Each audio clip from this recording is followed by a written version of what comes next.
Hey guys, this is Andrea with ADS and wanted to welcome you to this very special edition specifically about mini conferences. Mini conferences, like little, tiny, small. I like the idea of mini conferences specifically for nonprofits and particularly for organizations that have never put one on before. You don't want to go out the gate without super professional help doing super mega conference with no idea how much it's going to cost or anything like that.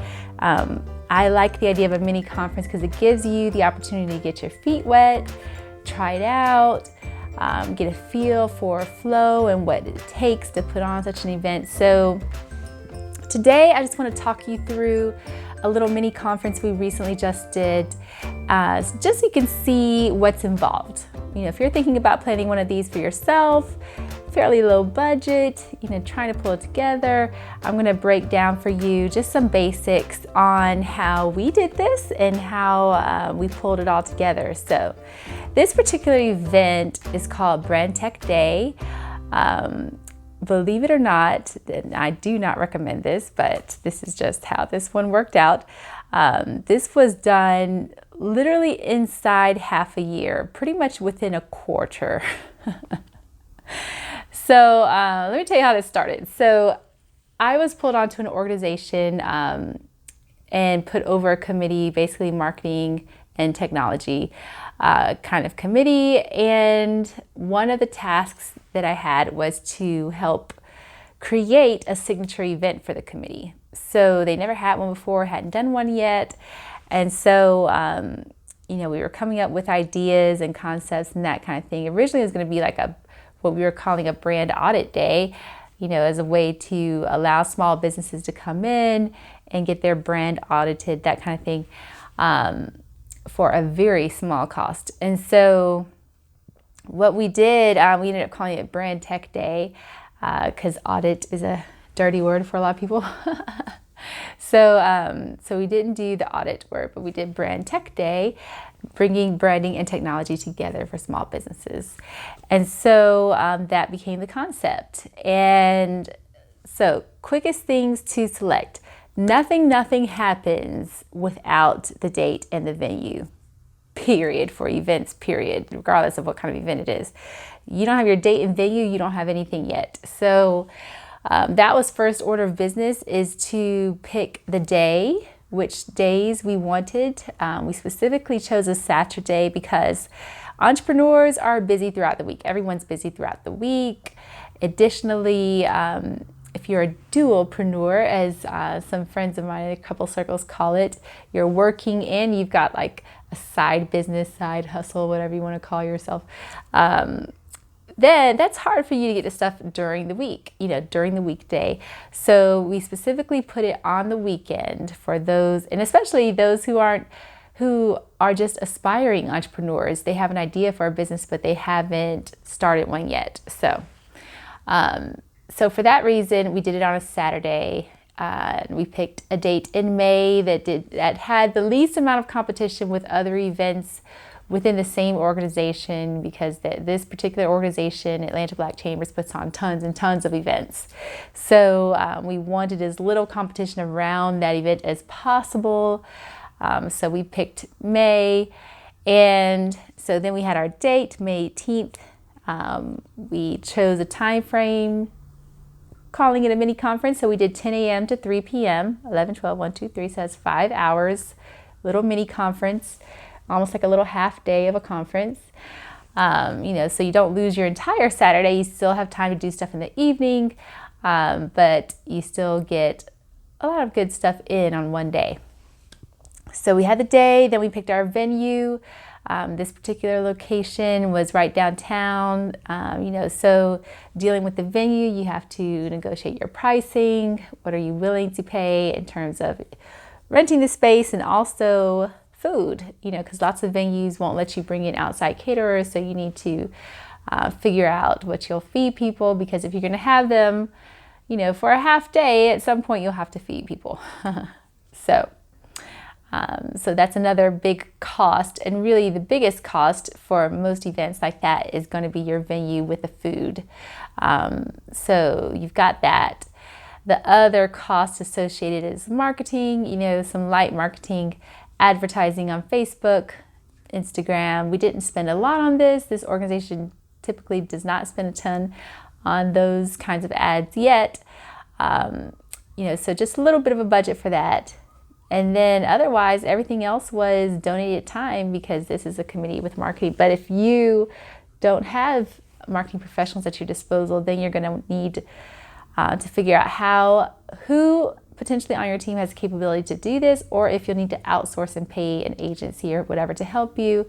But you've got to have your communications. So we created a landing page for the event. So simple little landing page. It had everything all on one page, all the speakers, the time frames, the workshop sessions and descriptions, all things that had to be developed and created, right? So there needed to be some time and thought spent around the topics, who could present them, and all of that. So we open up the floor to sponsors and committee members to be able to present in this particular year. And then also we happened to have the brilliant idea of choosing a keynote speaker. So that was an idea that came from the group and turned out well for us. So we ended up having Lamar Tyler, excellent international business guru. He was fantastic. And so ended up being a nice draw. He gave away free books at the event for people who signed up to his list, of course, and was fantastic. So, a great thing. Granted, we were in a very short time crunch, but now having a year to plan, you can really choose your keynote well ahead of time, give them plenty of time at the event and that kind of thing.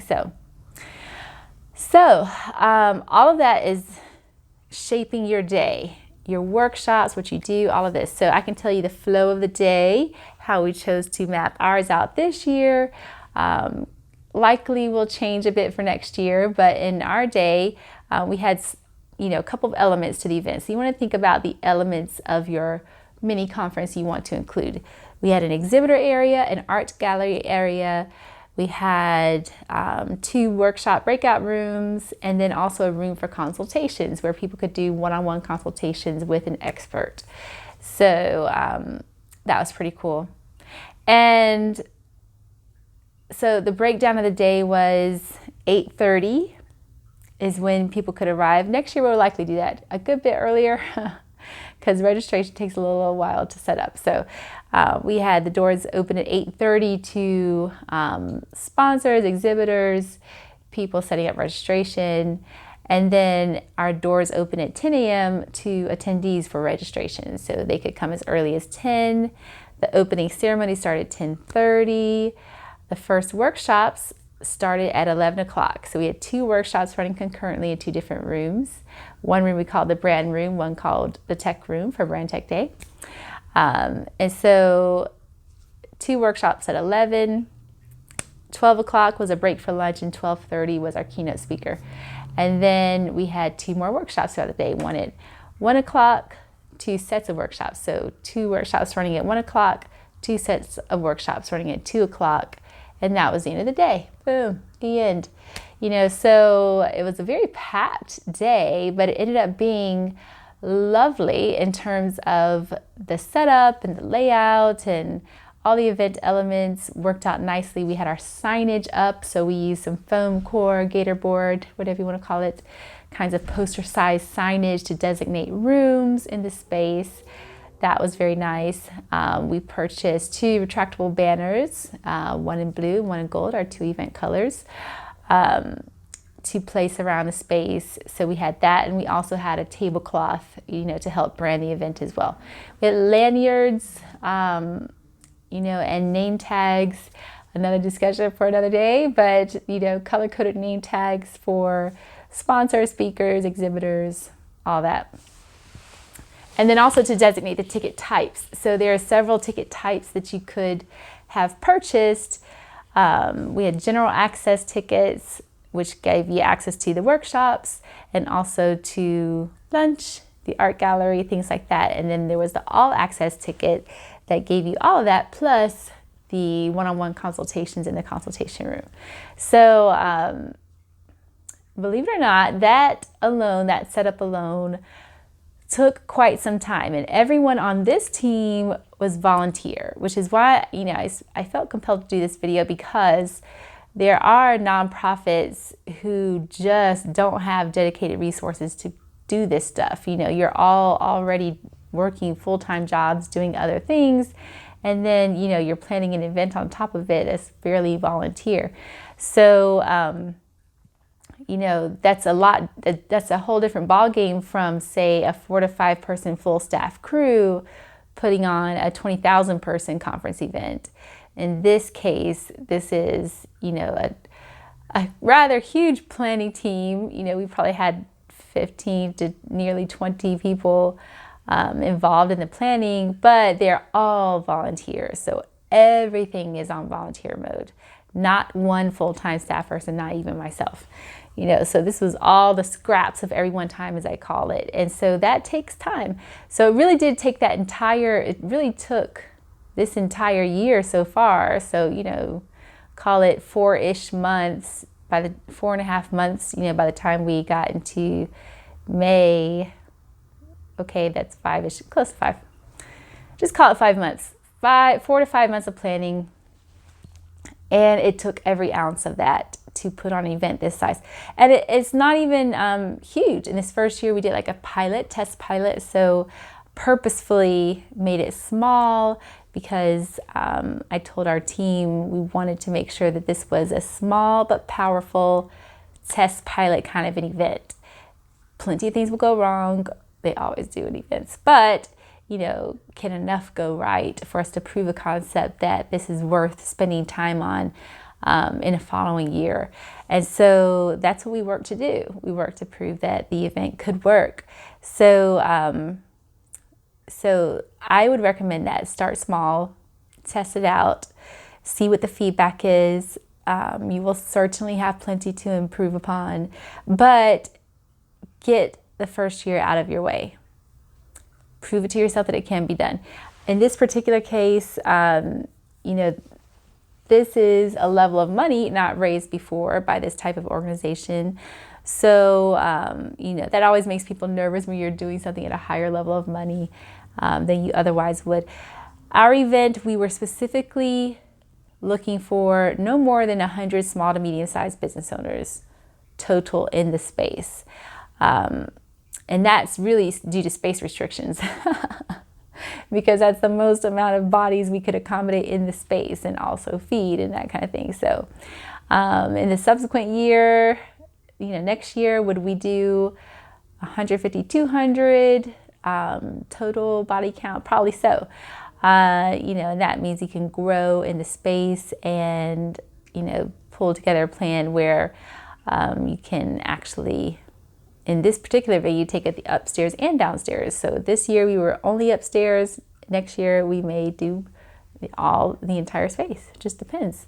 So plenty to think about. Sponsors, securing sponsors is a big deal. So, getting a sponsor plan together. Who can we go after? Who's a great target that wants this audience, wants to be in front of the audience that we're going to be attracting and bringing to this event? So we did think about those kinds of people. Who could be good sponsors? Who are speaker targets? So making a list of speaker targets for the event. Who could do the consultations at the event? So, again, we had that one-on-one consultation area. So creating a list of everyone who could potentially serve as a consultant in that space. So we had that.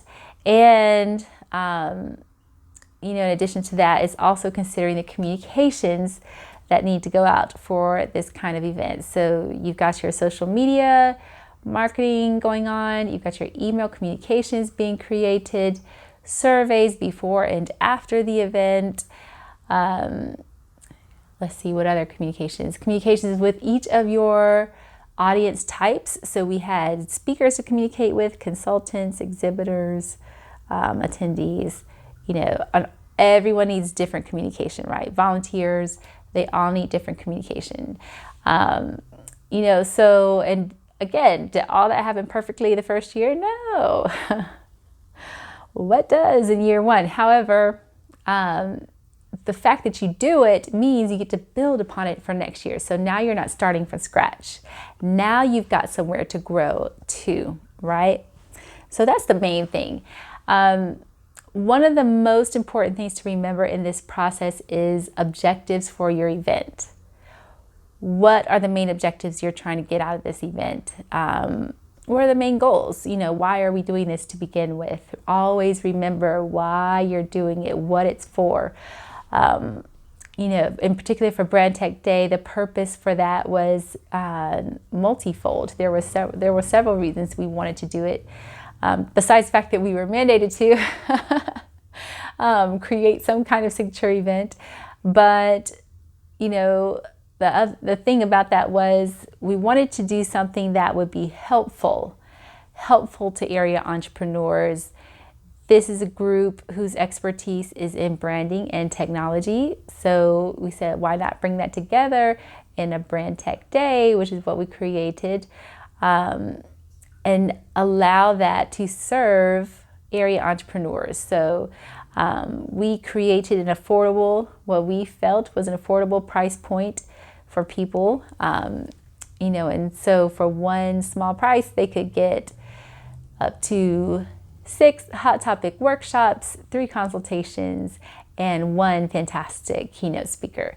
And so that was the point of the day, was to provide what we felt was some much needed help, some good exposure, to businesses that can help other businesses with their branding and tech needs. And also, for the consultant side and the sponsor side, getting good exposure in front of potential new clients, so it worked both ways in terms of exposure.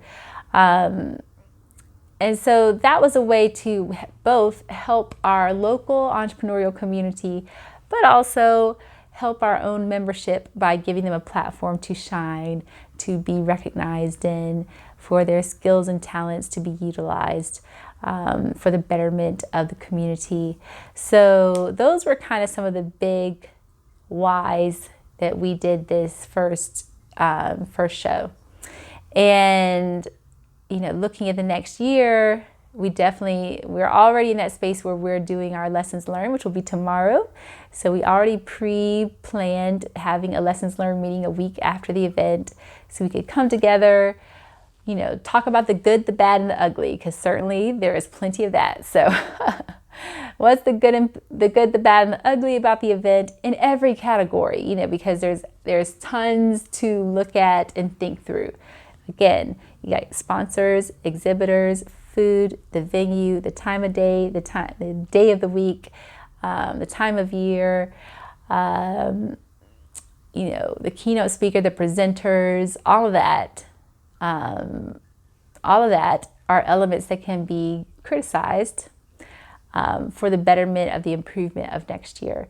So I'm thinking about creating a little conference checklist. So if you're interested in receiving that, let me know either in the comments below, or you can connect with me. Just go to the adsagency.co/contact and you can find me there.